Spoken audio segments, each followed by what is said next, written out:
Subscribe ಆಗಿ ನಮ್ಮ ಚಾನಲ್ಗೆ. ಹೊಸ ವಿಡಿಯೋಸ್ಗಾಗಿ ಬೆಲ್ ಐಕಾನ್ ಅನ್ನು ಕ್ಲಿಕ್ ಮಾಡಿ. ಹಾಯ್ ಫ್ರೆಂಡ್ಸ್, ಎಲ್ಲರಿಗೂ ನಮಸ್ಕಾರ. ಲಕ್ಷ್ಮಿ ಪಾಕಶಾಲೆ ಕಾರ್ಯಕ್ರಮಕ್ಕೆ ಸ್ವಾಗತ. ಇವತ್ತು ಸಿಂಪಲ್ ಆಗಿ ನಾವು ಬೇಯಿಸಿದ ಮೊಟ್ಟೆಯಿಂದ ಪಲ್ಯ ಮಾಡೋದು ಯಾವ ರೀತಿ ಅಂತ ನೋಡೋಣ. ತುಂಬಾ ಚೆನ್ನಾಗಿರುತ್ತೆ ಫ್ರೆಂಡ್ಸ್ ಇದು ಟೇಸ್ಟ್. ಮತ್ತೆ ಬ್ಯಾಚುಲರ್ಸ್ಗೆ ಕೂಡ ತುಂಬಾ ಯೂಸ್ ಆಗುತ್ತೆ ಈ ರೆಸಿಪಿ. ಓಕೆ, ಇದು ಮಾಡೋದಕ್ಕೆ ಬೇಕಾಗಿರುವಂತ ಸಾಮಗ್ರಿಗಳು ನೋಡೋಣ. ಮೊದಲನೇದಾಗಿ ಫ್ರೆಂಡ್ಸ್, ಇಲ್ಲಿ ನಾನು ಒಂದ್ 2 ಗಡ್ಡೆ ಈರುಳ್ಳಿನ ಈ ತರ ಸಣ್ಣ ಸಣ್ಣದಾಗಿ ಹೆಚ್ಚಿಬಿಟ್ಟು ಇಟ್ಕೊಂಡಿದ್ದೀನಿ.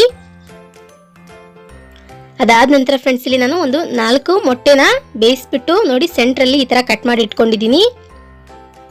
ಒಂದು ಅರ್ಧ ಟೇಬಲ್ ಸ್ಪೂನ್ ಅಷ್ಟು ಧನಿಯಾ ಪೌಡರ್, ಅರ್ಧ ಟೇಬಲ್ ಸ್ಪೂನ್ ಅಷ್ಟು ಕಾಳು ಮೆಣಸಿನ ಪುಡಿ, ಒಂದು ಸ್ವಲ್ಪ ಕೊತ್ತಂಬರಿ ಸೊಪ್ಪನ್ನ ಕ್ಲೀನ್ ಆಗಿ ವಾಶ್ ಮಾಡಿಬಿಟ್ಟು ಇಟ್ಕೊಂಡಿದ್ದೀನಿ. ಒಂದು ಅರ್ಧ ಟೇಬಲ್ ಸ್ಪೂನ್ ಅಷ್ಟು ಗರಂ ಮಸಾಲ, ಅರ್ಧ ಟೇಬಲ್ ಸ್ಪೂನ್ ಅಷ್ಟು ಜೀರಿಗೆ, ಒಂದು 2 ಇಂಚಷ್ಟು ಹಸಿ ಶುಂಠಿನ ಈ ತರ ಸಣ್ಣ ಸಣ್ಣದಾಗಿ ಹೆಚ್ಚಿಟ್ಕೊಳ್ಳಿ. ಒಂದು ಚಿಟಿಕೆಯಷ್ಟು ಅರಿಶಿಣ ಪುಡಿ, ರುಚಿಗೆ ತಕ್ಕಷ್ಟು ಉಪ್ಪು, ಒಂದು 8 ರಿಂದ 10 ಬೆಳ್ಳುಳ್ಳಿನ ಸಿಪ್ಪೆ ಸುಲ್ಬಿಟ್ಟು ಈ ತರ ಸಣ್ಣದಾಗಿ ಕಟ್ ಮಾಡಿ ಇಟ್ಕೊಳ್ಳಿ. ನಂತರ ಫ್ರೆಂಡ್ಸ್, 1 ಟೇಬಲ್ ಸ್ಪೂನ್ ಅಷ್ಟು ಅಚ್ಚ ಖಾರದ ಪುಡಿ, ನಂತರ ಒಂದು ನಿಂಬೆ ಹಣ್ಣು ತಗೊಂಡಿದ್ದೀನಿ ಇಲ್ಲಿ ನಾನು. ಇದನ್ನ ಮಾಡೋದಕ್ಕೆ ಎಣ್ಣೆ. ಓಕೆ ಫ್ರೆಂಡ್ಸ್, ಇವಾಗ ಇದನ್ನ ಮಾಡೋ ವಿಧಾನ ನೋಡೋಣ. ಮೊದಲನೇದಾಗಿ ಗ್ಯಾಸ್ ಆನ್ ಮಾಡ್ಕೊಂಡ್ಬಿಟ್ಟು ಒಂದು ಪಾತ್ರೆ ಇಟ್ಕೊಳ್ಳಿ. ಅದು ಚೆನ್ನಾಗಿ ಆದ ನಂತರ ಇದಕ್ಕೆ ಇವಾಗ ಎಣ್ಣೆ ಹಾಕೊಳ್ಳೋಣ. ಎಣ್ಣೆ ನೋಡಿ ಒಂದು ಸ್ವಲ್ಪ ಬಿಸಿ ಆದ ನಂತರ ಇದಕ್ಕೆ ಇವಾಗ ಸಣ್ಣದಾಗಿ ಹೆಚ್ಚಿರುವಂತಹ ಬೆಳ್ಳುಳ್ಳಿ ಹಾಕೊಳ್ಳಿ. ಅದಾದ ನಂತರ ಹಸಿ ಶುಂಠಿ ಕೂಡ ಇದರಲ್ಲೇ ಹಾಕೊಳ್ಳಿ.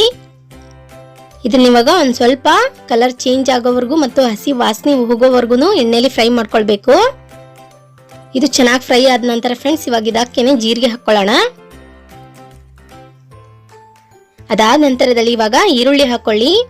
ಈರುಳ್ಳಿನ ಒಂದು ಸ್ವಲ್ಪ ಜಾಸ್ತಿ ಪ್ರಮಾಣದಲ್ಲಿ ತಗೊಳ್ಬೇಕು. ಯಾಕಂದ್ರೆ ಇದಕ್ಕೆ ನಾವು ಜಾಸ್ತಿಯಾಗಿ ಯಾವುದೇ ಕೊಕೊನೆಟ್ ಆಗಲಿ ಯಾವುದೇ ಆಗಲಿ ಮಸಾಲ ಯೂಸ್ ಮಾಡ್ತಾ ಇಲ್ಲ. ಸೊ ಅದಕ್ಕೋಸ್ಕರ ಈರುಳ್ಳಿನೇ ಸ್ವಲ್ಪ ಹೆಚ್ಚಾಗಿ ಯೂಸ್ ಮಾಡ್ಕೊಳ್ಳಿ.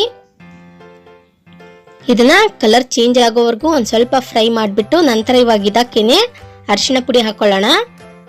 ನಂತರ ಅಚ್ಚ ಖಾರದ ಪುಡಿ ಹಾಕೊಳ್ಳಿ. ಅದಾದ ನಂತರ ಫ್ರೆಂಡ್ಸ್, ರುಚಿಗೆ ತಕ್ಕಷ್ಟು ಉಪ್ಪು ಹಾಕೊಳ್ಳಿ. ಇದನ್ನ ಇವಾಗ ಒಂದ್ಸಲ ಚೆನ್ನಾಗಿ ಈ ತರ ಮಿಕ್ಸ್ ಮಾಡ್ಕೊಳ್ಬೇಕು.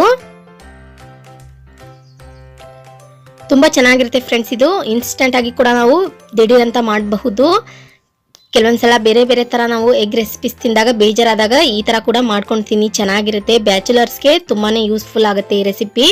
ಯಾಕಂದ್ರೆ ಏನ್ ಕಷ್ಟ ಇಲ್ಲ ಇದರಲ್ಲಿ ಮಾಡೋದು, ತುಂಬಾ ಈಸಿ ಆಗಿದೆ. ಮಿಕ್ಸ್ ಮಾಡ್ಕೊಂಡ ನಂತರ ಫ್ರೆಂಡ್ಸ್ ನೋಡಿ ಇವಾಗ ಇದಕ್ಕೇನೆ ಬೇಯಿಸಿದಂತಹ ಮೊಟ್ಟೆ ಹಾಕೊಳ್ಳೋಣ. ನಿಮ್ಗೆ ಮೊಟ್ಟೆ ಈ ತರ ಕಟ್ ಮಾಡೋಕ್ಕೆ ಇಷ್ಟ ಇಲ್ಲ ಅಂತಂದ್ರೆ ನೀವು ನಿಮ್ಗೆ ಯಾವ ತರ ಇಷ್ಟ ಅದೇ ತರ ಕಟ್ ಮಾಡ್ಕೊಳ್ಬಹುದು. ಒಂದರಲ್ಲಿ 4 ಪೀಸ್ ಕೂಡ ಮಾಡ್ಕೊಳ್ಳಿ. ನೋಡಿ ಇದನ್ನ ಇವಾಗ ಒಂದ್ಸಲ ಚೆನ್ನಾಗಿ ಮಿಕ್ಸ್ ಮಾಡ್ಕೊಳ್ಬೇಕು. ಈ ತರ ಚೆನ್ನಾಗಿ ಮಿಕ್ಸ್ ಮಾಡ್ಕೊಂಡ ನಂತರ ಫ್ರೆಂಡ್ಸ್, ಇವಾಗ ಇದಕ್ಕೇನೆ ನೋಡಿ ಒಂದು ಬೌಲ್ ತಗೊಳ್ಳಿ, ಮಿಕ್ಸಿಂಗ್ ಬೌಲ್ ತೆಗೆದುಕೊಂಡ್ಬಿಟ್ಟು ಅದಕ್ಕೇನೆ ಇವಾಗ ಗರಂ ಮಸಾಲ, ನಂತರ ಪೆಪ್ಪರ್ ಪೌಡರ್ ಹಾಕೊಳ್ಳಿ, ಧನಿಯಾ ಪೌಡರ್, ಇದಕ್ಕೇನೆ ಇವಾಗ ಒಂದು ಅರ್ಧ ಹೋಳಷ್ಟು ನಿಂಬೆಹಣ್ಣು ಇಟ್ಕೊಂಡ್ಬಿಡೋಣ.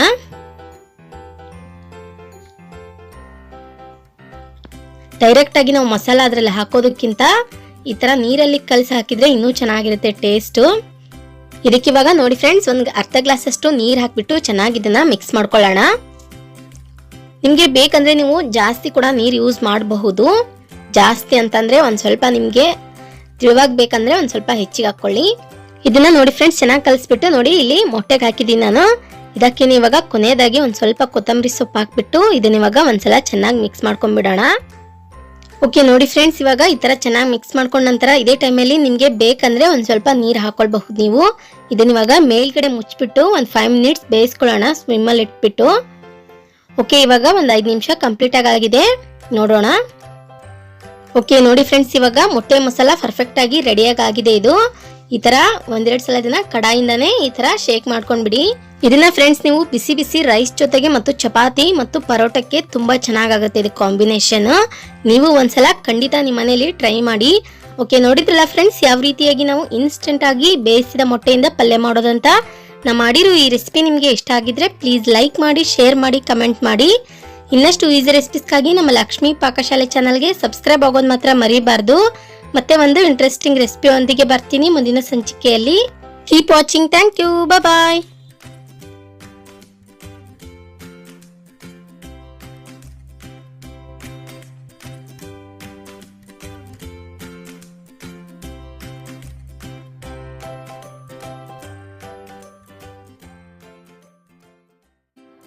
ಹಾಯ್ ಫ್ರೆಂಡ್ಸ್, ಎಲ್ಲರಿಗೂ ನಮಸ್ಕಾರ. ಲಕ್ಷ್ಮಿ ಪಾಕಶಾಲೆ ಕಾರ್ಯಕ್ರಮಕ್ಕೆ ಸ್ವಾಗತ. ಇವತ್ತು ಸಿಂಪಲ್ ಆಗಿ ಬ್ಯಾಚುಲರ್ಸ್ ಎಗ್ ಕರಿ ಮಾಡೋದು ಹೇಗೆ ಅಂತ ನೋಡೋಣ. ಇದು ಮಾಡೋದಕ್ಕೆ ಬೇಕಾಗಿರುವಂತಹ ಸಾಮಗ್ರಿಗಳು ನೋಡೋಣ. ಮೊದಲನೇದಾಗಿ ಒಂದು 3 ಮೊಟ್ಟೆನ ಬೇಯಿಸಿಟ್ಕೊಂಡಿದ್ದೀನಿ ನಾನು ಆಲ್ರೆಡಿ. ನಂತರ ಇಲ್ಲಿ ಹೋಲ್ ಮಸಾಲಾಸ್ ತಗೊಂಡಿದ್ದೀನಿ. ಒಂದು ಸ್ವಲ್ಪ ಪಲಾವ್ ಎಲೆ, ನಂತರ 1 ಲವಂಗ, 1 ಏಲಕ್ಕಿ, ಒಂದು ಸ್ವಲ್ಪ ಚಕ್ಕೆ ತಗೊಂಡಿದ್ದೀನಿ. ಅದಾದ ನಂತರ ನಾನಿಲ್ಲಿ 1 ಗಡ್ಡೆ ಮೀಡಿಯಂ ಸೈಜ್ ಈರುಳ್ಳಿನ ಕಟ್ ಮಾಡಿಬಿಟ್ಟು ಇಟ್ಕೊಂಡಿದ್ದೀನಿ. ನಂತರ 1 ಟೊಮೆಟೊ ಹಣ್ಣು ಕೂಡ ಹೆಚ್ಚಿಟ್ಕೊಂಡಿದ್ದೀನಿ. ನಂತರ ರುಚಿಗೆ ತಕ್ಕಷ್ಟು ಉಪ್ಪು, ನಂತರ ಒಂದು ಸ್ವಲ್ಪ ಅರಿಶಿನ ಪುಡಿ, ಒಂದು ಅರ್ಧ ಟೇಬಲ್ ಸ್ಪೂನ್ ಅಷ್ಟು ಧನಿಯಾ ಪೌಡರ್, ಅರ್ಧ ಟೇಬಲ್ ಸ್ಪೂನ್ ಅಷ್ಟು ಗರಂ ಮಸಾಲ, ಒಂದು ಅರ್ಧ ಟೇಬಲ್ ಸ್ಪೂನ್ ಅಷ್ಟು ಅಚ್ಕಾರದ ಪುಡಿ. ಅದಾದ ನಂತರ ಇದನ್ನ ರುಬ್ಬೋದಕ್ಕೆ ತಗೊಂಡಿದ್ದೀನಿ. ಒಂದು ಸ್ವಲ್ಪ ಹಸಿ ಶುಂಠಿ, ಸ್ವಲ್ಪ ಕೊತ್ತಂಬರಿ ಸೊಪ್ಪು, ಒಂದು ಸ್ವಲ್ಪ ಪುದೀನ ಸೊಪ್ಪು, ಒಂದು 4 ರಿಂದ 5 ಹಸಿರು ಮೆಣಸಿನ್ಕಾಯಿ, ಒಂದು 2 ಗಡ್ಡೆ ಈರುಳ್ಳಿನ ಈ ಥರ ಸುಲಿದ್ಬಿಟ್ಟು ಇಟ್ಕೊಳ್ಳಿ. ಇದನ್ನ ಮಾಡೋದಕ್ಕೆ ಎಣ್ಣೆ. ಓಕೆ ಫ್ರೆಂಡ್ಸ್, ಇದನ್ನ ಮಾಡೋ ವಿಧಾನ ನೋಡೋಣ. ಮೊದಲನೇದಾಗಿ ನಿಮ್ಮ ಮನೇಲಿ ಈ ಥರ ಕುಟಾಣಿಕೆ ಇದ್ದರೆ ಕಲ್ಲಿಂದು ಈ ಥರ ಕುಟಾಣಿಕೆ ತಗೊಳ್ಳಿ. ಇದಕ್ಕೇನೆ ಇವಾಗ ಬೆಳ್ಳುಳ್ಳಿ, ನಂತರ ಹಸಿ ಶುಂಠಿ, ನಂತರ ಈ ಹಸಿರು ಮೆಣಸಿನ್ಕಾಯಿ, ನಂತರ ಕೊತ್ತಂಬರಿ ಸೊಪ್ಪು ಮತ್ತು ಪುದೀನ ಸೊಪ್ಪನ್ನ ತೊಳೆದ್ಬಿಟ್ಟು ಹಾಕೊಳ್ಳಿ. ಇದನ್ನ ಇವಾಗ ಚೆನ್ನಾಗಿ ಈ ಥರ ಕುಟ್ಕೋಬೇಕು. ಇಲ್ಲ ಮಿಕ್ಸಿಗೆ ಹಾಕ್ತೀನಿ ಅಂದರೂ ಪರವಾಗಿಲ್ಲ. ಈ ಬ್ಯಾಚುಲರ್ಸ್ಗೆಲ್ಲ ಮಿಕ್ಸಿ ಇಲ್ಲಪ್ಪ ರೂಮಲ್ಲಿ ಅಂತಂದರೆ ಈ ಥರ ಕುಟ್ಕೋಬಹುದು. ನೋಡಿ, ಈ ಥರ ನಾನು ಕುಟ್ಟಿದ್ದೀನಿ. ಇವಾಗ ಇದನ್ನ ಇವಾಗ ತೆಗೆದ್ಬಿಟ್ಟು ಒಂದು ಪ್ಲೇಟಿಗೆ ಹಾಕೊಳ್ಳಿ. ಓಕೆ, ನೋಡಿ ಇವಾಗ ನಾನು ಈ ಥರ ಕುಟ್ಬಿಟ್ಟು ಇಟ್ಕೊಂಡಿದ್ದೀನಿ. ನಂತರ ಈ ಮೊಟ್ಟೆನ ಈ ಥರ ಕಟ್ ಮಾಡ್ಕೊಳ್ಳಿ. 1ರಲ್ಲಿ 4 ಭಾಗ ಮಾಡ್ಕೊಳ್ಳಿ. ಇಲ್ಲ ನೀವು 2 ಭಾಗ ಮಾಡ್ಕೋತೀನಿ ಅಂದ್ರೂ ಕೂಡ ಮಾಡ್ಕೊಳ್ಬಹುದು.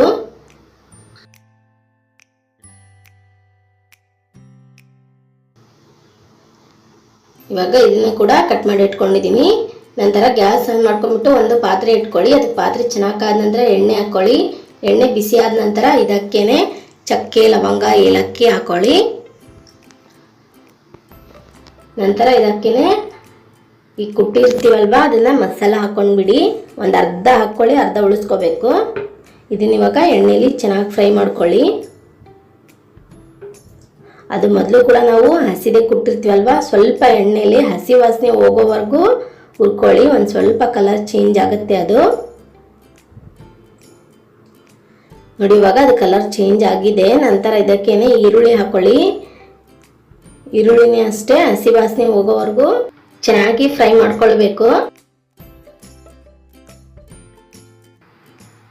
ಇವಾಗ ಇದು ಕೂಡ ಫ್ರೈ ಆಗಿದೆ. ನಂತರ ಇದಕ್ಕೇನೆ ಟೊಮೆಟೊ ಹಣ್ಣು ಹಾಕೊಳ್ಳಿ.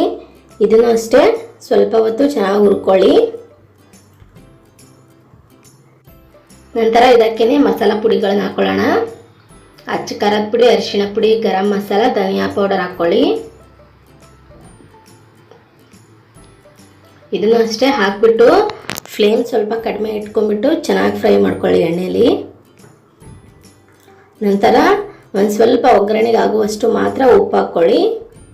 ಹಾಕ್ಬಿಟ್ಟು ಮತ್ತೆ ಒಂದ್ಸಲ ಚೆನ್ನಾಗಿ ಫ್ರೈ ಮಾಡ್ಕೋಬೇಕು. ತುಂಬ ಚೆನ್ನಾಗಿರುತ್ತೆ ಟೇಸ್ಟು, ಮತ್ತು ಒಂದು ಬೇಗ ಆಗುವಂಥ ರೆಸಿಪಿ ಇದು. ನಂತರ ಇದಕ್ಕೇನೆ 1 ಕಪ್ಪಷ್ಟು ನೀರು ಹಾಕಿದ್ದೀನಿ ನಾನು. 1 ಕಪ್ ನೀರು ಹಾಕ್ಕೊಳ್ಳಿ. ಜಾಸ್ತಿ ಹಾಕಿದರೆ ನೀರು ಆಗಿಬಿಡುತ್ತೆ. ಇದನ್ನ ಇವಾಗ ಚೆನ್ನಾಗಿ ಮಿಕ್ಸ್ ಮಾಡ್ಕೊಂಡ್ಬಿಟ್ಟು ಉಳಿದಿರುವಂತಹ ಮಸಾಲನ ಹಾಕ್ಕೊಳ್ಳಿ. ಮತ್ತೆ ರುಬ್ಬಿರುವಂತಹ ಪೇಸ್ಟ್ ಹಾಕ್ಬಿಟ್ಟು ಚೆನ್ನಾಗಿ ಮಿಕ್ಸ್ ಮಾಡ್ಕೊಳ್ಳಿ. ಇದು 1 ನಿಮಿಷದವರೆಗೂ ಸ್ವಲ್ಪ ಕುದಿ ಬರ್ತಿರಲಿ. ನಂತರ ರುಚಿಗೆ ತಕ್ಕಷ್ಟು ಉಪ್ಪು ಹಾಕ್ಕೊಳ್ಳಿ. ಉಪ್ಪು ನೋಡ್ಕೊಂಡು ಹಾಕ್ಕೊಳ್ಳಿ, ಮೊದಲು ಕೂಡ ಹಾಕಿರ್ತೀವಿ. ಅದಾದ ನಂತರ ಇದಕ್ಕೇನೆ ಇವಾಗ ಈ ಮೊಟ್ಟೆಗಳನ್ನು ಹಾಕ್ಕೊಂಬಿಡಿ. ಸ್ವಲ್ಪ ಕುದಿ ಬರ್ತಿದೆ ಅಂದಾಗ ಮೊಟ್ಟೆ ಹಾಕ್ಬಿಟ್ಟು ನಿಧಾನಕ್ಕೆ ಚೆನ್ನಾಗಿ ಮಿಕ್ಸ್ ಮಾಡ್ಕೊಳ್ಳಿ.